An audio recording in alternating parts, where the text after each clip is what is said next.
കുടിവെള്ള പ്രതിസന്ധിയിൽ വലയുകയാണ് തിരുവനന്തപുരം നഗരം. രണ്ടാഴ്ചയ്ക്ക് മേലെയായി കുടിവെള്ളമില്ലാതെ ദുരിതമാണ് പലയിടത്തും. കഴക്കൂട്ടം, പിണക്കോട്ടുകോണം, ലക്ഷം വീട് പ്രദേശത്ത് കിട്ടാത്ത വെള്ളത്തിന് ബില്ല് അടയ്ക്കുന്നെന്നും നാട്ടുകാർ പറയുന്നു. ഗോകുൽനാഥ് ഉണ്ട് ഇപ്പോൾ സ്ഥലത്ത്.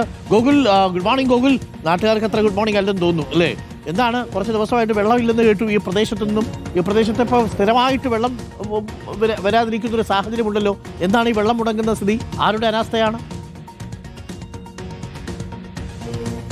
അരുൺകുമാർ, തീർച്ചയായും ഈ പ്രദേശത്തുള്ള ആർക്കും ഗുഡ് മോർണിംഗ് പറയാൻ സാധിക്കില്ല. അത്രത്തോളം ബുദ്ധിമുട്ടിലും ദുരിതത്തിലുമാണ് ഇവിടെയുള്ളവർ. നമ്മൾ ഈ ദൃശ്യത്തിൽ കാണുന്നത് പോലെ തന്നെ കഴക്കൂട്ടം ഒരു IT പ്രദേശമാണ്. പക്ഷേ അപ്പോഴും ഇവിടെ കുടിവെള്ളമടക്കം വലിയ പ്രശ്നം നേരിടുന്ന ആളുകളുണ്ട്. നമ്മളിപ്പോൾ ഈ കാണുന്നത് പോലെ തന്നെ, ദൃശ്യത്തിൽ കാണുന്നത് പോലെ തന്നെ ഇങ്ങനെ ഈ പൈപ്പിൽ വെള്ളം വരാത്തൊരവസ്ഥയുണ്ട്. അങ്ങനെ ഏറ്റവും അവസാനം കോർപ്പറേഷൻ കൊണ്ടുവരുന്ന കുടിവെള്ളത്തെ ആശ്രയിച്ചുകൊണ്ട് ജീവിക്കുന്ന ഒരുപാട് പേരുണ്ട്. പക്ഷേ ഈ പ്രദേശത്ത് റോഡിനോട് ചേർന്നിരിക്കുന്നവർക്ക് മാത്രമേ ഇങ്ങനെ വെള്ളം പിടിച്ചു വെച്ചെങ്കിൽ ഉപയോഗിക്കാൻ പറ്റുള്ളൂ. മറ്റാളുകൾക്ക്, അതായത് ഈ വീടുകൾക്ക് പിന്നിലേക്ക് ചേരികൾ പോലെ പ്രദേശങ്ങളുണ്ട്. അവിടെയുള്ളവരൊക്കെ വലിയ ബുദ്ധിമുട്ടിലും ദുരിതത്തിലുമാണ്. അതിലും പ്രദേശവാസികൾ ഈ കുടിവെള്ളമൊക്കെ ശേഖരിച്ച് വെക്കുന്നത് തന്നെ ഈ ടാങ്കറിലും അതേപോലെ തന്നെ വീപ്പകളിലും ഒക്കെ ആയിട്ടാണ് എന്നുള്ളതാണ്. നമ്മളിപ്പോൾ ഈ ദൃശ്യത്തിൽ കാണാം, ചെറിയ ചെറിയ കുപ്പികളിൽ പോലും വെള്ളം സൂക്ഷിച്ചു വെക്കുന്ന ആളുകളുണ്ട്. അത്രത്തോളം ദുരിതം ഈ പ്രദേശത്തുണ്ട്. കഴിഞ്ഞ ഏതാണ്ട് ഒരു 4 മാസമായി ഈ പ്രദേശത്ത് കുടിവെള്ളം എത്തുന്നില്ല. പക്ഷേ അതേ സമയത്ത് വാട്ടർ അതോറിറ്റിക്ക് ബില്ല് അടയ്ക്കേണ്ടി വരുന്ന ഗതികേട് കൂടി ഉണ്ട് എന്നുള്ളതാണ്. പ്രദേശം അത്രത്തോളം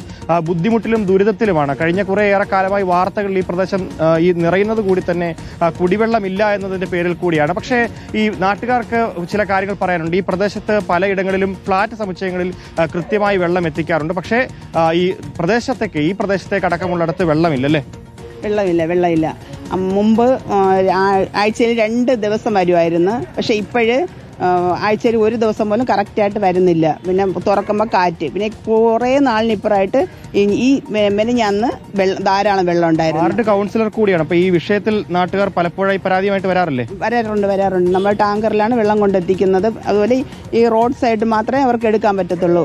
പിന്നെ ഉള്ളിലോട്ടുള്ളവർക്ക് എടുക്കാൻ പറ്റത്തില്ല. ചെറിയ റോഡിൽ വണ്ടി ഇറങ്ങത്തില്ല. 10,000 ലിറ്ററിൻ്റെ വന്നാൽ അവർക്ക് എടുക്കാനേ പറ്റില്ല. അപ്പോഴും എല്ലാവരും വലിയ ബുദ്ധിമുട്ടത്തിലാണ്. പിന്നെ വാട്ടർ അതോറിറ്റിയിൽ പറഞ്ഞാൽ പോലും അടയ്ക്കാനുള്ള പൊട്ടി ഒഴുകുന്ന വെള്ളം വന്ന് അടയ്ക്കാൻ പറഞ്ഞാൽ പോലും അത് അടയ്ക്കാതെ ഇട്ടിരിക്കുന്ന സംഭവങ്ങളും ഉണ്ട്. ശരിക്കും ഈ പ്രദേശത്ത് ഇത്രത്തോളം ബുദ്ധിമുട്ടായിട്ട് എത്ര കാലമായി? ഒരു 2 വർഷം കൊണ്ടേ ഇത് പ്രശ്നമാണ്. എന്നാൽ ഇപ്പോൾ രൂക്ഷമായത് ഇപ്പോൾ ഒരു വർഷം കൊണ്ട് ഒരു വർഷത്തിന് ഇപ്പുറമാണ്. നഗരസഭയും അതുപോലെ തന്നെ അധികാരികളും ഒക്കെ പറയുന്നത് ഇതിന്റെ ഈ നിലവിലത്തെ ഈ രൂക്ഷ അവസ്ഥയ്ക്ക് അവർ വലിയ പൈപ്പ് ഇട്ട് വരുന്നതാണ്. ഞങ്ങൾ സത്യപ്രതിജ്ഞ കയറിയപ്പോഴത്തേക്ക് പറഞ്ഞാൽ 6 മാസത്തിനകം ശരിയാവുന്നു. ഇപ്പോൾ 4 മാസം കഴിഞ്ഞിട്ട് ഈ 2 മാസം കൂടെ നമ്മളിങ്ങനെ വെയിറ്റ് ചെയ്യാണ് കറക്റ്റ് വെള്ളം കിട്ടാൻ വേണ്ടിയിട്ട്. 2 മാസം കൂടെ ആകുമ്പോഴത്തേക്ക് പറഞ്ഞ രീതി അനുസരിച്ച് നമുക്ക് കിട്ടുമെന്ന് നമ്മൾ അത് വിശ്വസിച്ചിരിക്കുകയാണ്. അത് കഴിഞ്ഞിട്ട് ഇനി നാട്ടുകാർ എന്തായാലും ഇറങ്ങാൻ തയ്യാറായിരിക്കുകയാണ്. നമ്മൾ ഈ കാണുന്ന പ്രദേശം ഈ UST ഗ്ലോബൽ അടക്കം വരുന്ന കഴക്കൂട്ടത്തെ IT സിറ്റിയുടെ പ്രധാന കേന്ദ്രമാണ്. അതിന് തൊട്ട് പുറത്തുള്ള ഒരു പ്രദേശത്താണ് നിൽക്കുന്നത്. അവിടെ പോലും ഇത്രത്തോളം കുടിവെള്ളത്തിന് വലിയ ബുദ്ധിമുട്ട് നേരിടുന്നുണ്ടെന്നുള്ളതാണ്. കോർപ്പറേഷൻ എത്തിക്കുന്ന കുടിവെള്ള ടാങ്കറിൽ എത്തിക്കുന്ന വെള്ളം പലപ്പോഴും ഈ ചേരി പോലെ കിടക്കുന്ന പ്രദേശത്തിന് പുറത്തേക്കുള്ള വീടുകളിലേക്ക് എത്തിക്കാൻ വലിയ ബുദ്ധിമുട്ടുണ്ട്. അതുകൊണ്ട് തന്നെ വലിയ ബുദ്ധിമുട്ട് ഈ പ്രദേശത്തുള്ളവർക്ക് നേരിടുന്നുണ്ടെന്നുള്ളതാണ്. എത്ര ദിവസമായി ഇവിടെ വെള്ളം വന്നിട്ട്? വെള്ളം മെനിഞ്ഞാന്ന് ശകലം ഉണ്ടായിരുന്നു. പിന്നെ ഇല്ല. ഞങ്ങളാണെങ്കിൽ 16,500 രൂപ അടുത്ത് എടുത്തതാണ്. എന്നിട്ട് വെള്ളമില്ല. പക്ഷെ കൃത്യമായിട്ട് അവർ പൈസയ്ക്ക് വരും. ഫ്ലാറ്റുകളിലൊക്കെ വെള്ളം ഉണ്ടല്ലേ? തൊട്ടടുത്ത ഫ്ലാറ്റുകളിലൊക്കെ വെള്ളമുണ്ട്. അവർക്ക് കൊടുക്കണം, നമുക്കില്ല.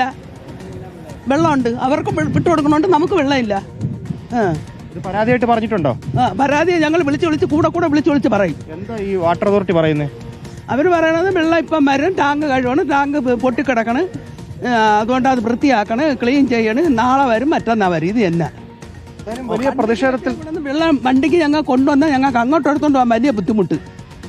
പറയുന്നത് പോലെ തന്നെ എന്തായാലും ഈ പ്രദേശത്തേക്ക് വെള്ളം കൊണ്ടുവന്നു കഴിഞ്ഞാൽ പ്രധാന റോഡ് വരെ മാത്രമേ വെള്ളം വണ്ടി വരുള്ളൂ, ടാങ്കർ വരുള്ളൂ. അതിനപ്പുറത്തേക്കുള്ള പ്രദേശത്തേക്കൊക്കെ ഇവർ ചുമന്നുകൊണ്ട് പോകേണ്ട ദുരിതത്തിലാണ്. പ്രദേശത്തെ പല ഫ്ളാറ്റ് സമുച്ചയങ്ങളിലും ഒക്കെ കുടിവെള്ളം കൃത്യമായി എത്തുന്നുണ്ട്. അതേസമയത്ത് ഇവിടെ ഈ ഗ്രാമപ്രദേശത്തേക്കോ അല്ലെങ്കിൽ ഈ UST ഗ്ലോബലിന് പുറകിലേക്കുള്ള പ്രദേശങ്ങളിലേക്കോ ഒന്നും കുടിവെള്ളം എത്തുന്നില്ല. വലിയ ദുരിതത്തിലും ബുദ്ധിമുട്ടിലുമാണ് ഈ പ്രദേശം. സാധാരണക്കാരായ മനുഷ്യർ താമസിക്കുന്ന മേഖലയാണ്. എന്തായാലും അതിനൊരു പ്രതിസന്ധി കണ്ടേ മതിയാവൂ. 2 ആഴ്ചയായിട്ട് ഈ നഗരത്തിൽ ഈ കഴക്കൂട്ടം ഭാഗത്ത് കഴക്കൂട്ടം പിണക്കോട്ടുകോണം പ്രദേശത്താണ് ഇപ്പോൾ വെള്ളം കിട്ടാത്തത്.